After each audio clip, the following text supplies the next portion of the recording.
nom du Père, et du Fils, et du Saint-Esprit.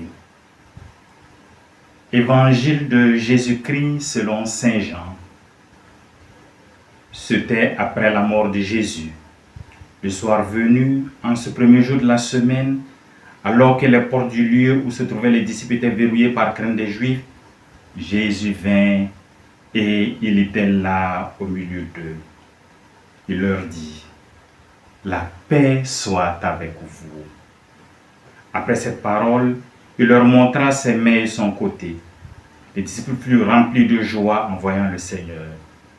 Jésus leur dit de nouveau, « La paix soit avec vous. De même que le Père m'a envoyé, moi aussi je vous envoie. » Ayant ainsi parlé, il souffla sur eux et il leur dit, « Recevez l'Esprit Saint. À qui vous remettrez ses péchés, ils seront remis. À qui vous maintiendrez ses péchés, ils seront maintenus. » Acclamons la parole de Dieu. Bien-aimés de Dieu, avec l'Église universelle, nous célébrons aujourd'hui la solennité de la Pentecôte.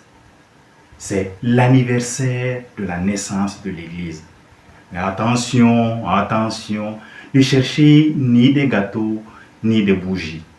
Ou disons plutôt, le gâteau, c'est la parole de Dieu. Et les bougies, ce sont nos cœurs que l'Esprit Saint veut enflammer. Comme on dit chez nous, ce n'est pas parce que le coq chante que le jour se lève, mais c'est plutôt parce que le jour se lève que le coq chante. De la même manière, ce n'est pas parce que nous venons à l'église bien habillés, endimanchés, que nous recevons l'Esprit Saint.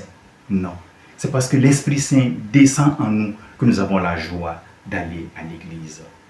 Mais malheureusement, nous venons à l'église bien souvent de façon automatique. Notre corps est là, mais notre esprit est ailleurs. Notre esprit est ailleurs. Notre esprit est au marché. Notre esprit est au bureau.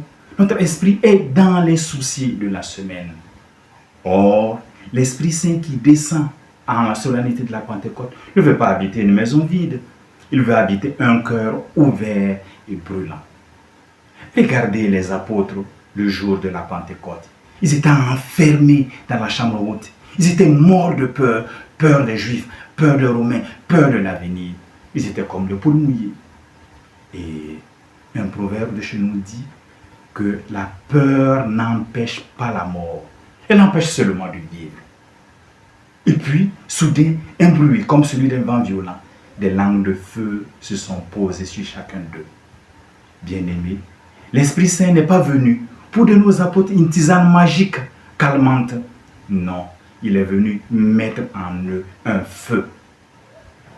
L'Esprit Saint, ce n'est pas du piment dans la bouche pour faire des grimaces. C'est un feu dans le cœur, un feu qui transforme, un feu qui purifie, un feu qui envoie. Avant la Pentecôte, Pierre avait peur au point de renier 3 fois Jésus. Après la Pentecôte, ce même Pierre se lève devant des milliers de personnes et proclame l'évangile sans peur. Lui est-il arrivé? Il a reçu l'Esprit Saint. Bien-aimé de Dieu, cet Esprit Saint est toujours vivant aujourd'hui. Il veut faire en nous la même transformation. Il veut brûler nos peurs, ces peurs qui nous paralysent. Il veut brûler nos rancunes qui empoisonnent notre vie. Il veut brûler nos habitudes, nos mauvaises habitudes qui nous éloignent de Dieu. Oui, l'Esprit Saint veut nous donner la force de témoigner dans la joie, malgré les épreuves. L'Esprit Saint veut nous donner l'amour qui nous amène à dépasser, l'amour qui nous fait dépasser nos différences sociales, ethniques. Bien-aimé de Dieu, un chrétien sans l'Esprit Saint, c'est comme une lampe sans huile. Elle est belle à regarder, mais elle n'éclaire personne. Ou soyons plus concrets, plus modernes. L'Esprit Saint, c'est comme un téléphone sans batterie. Il est joli, il est bien beau, mais il est parfaitement inutile. Que le feu de l'Esprit Saint bien-aimé nous transforme en des véritables témoins. Que nous cessions d'être des chrétiens tièdes, peureux et silencieux pour devenir des incendiaires d'amour dans nos familles, nos quartiers et nos lieux de travail. Et que nous le fassions toujours avec les autres. Et que nous n'oublions jamais que les autres sont là pour qu'ensemble nous cheminions. Car, comme le dit le proverbe, si tu vas aller vite, marche seul. Mais si tu vas aller loin, marche avec des compagnons. Que la solennité de la Pentecôte nous unisse davantage pour qu'ensemble nous annoncions l'Évangile. Pour la plus grande gloire de Dieu et pour notre salut. Amen.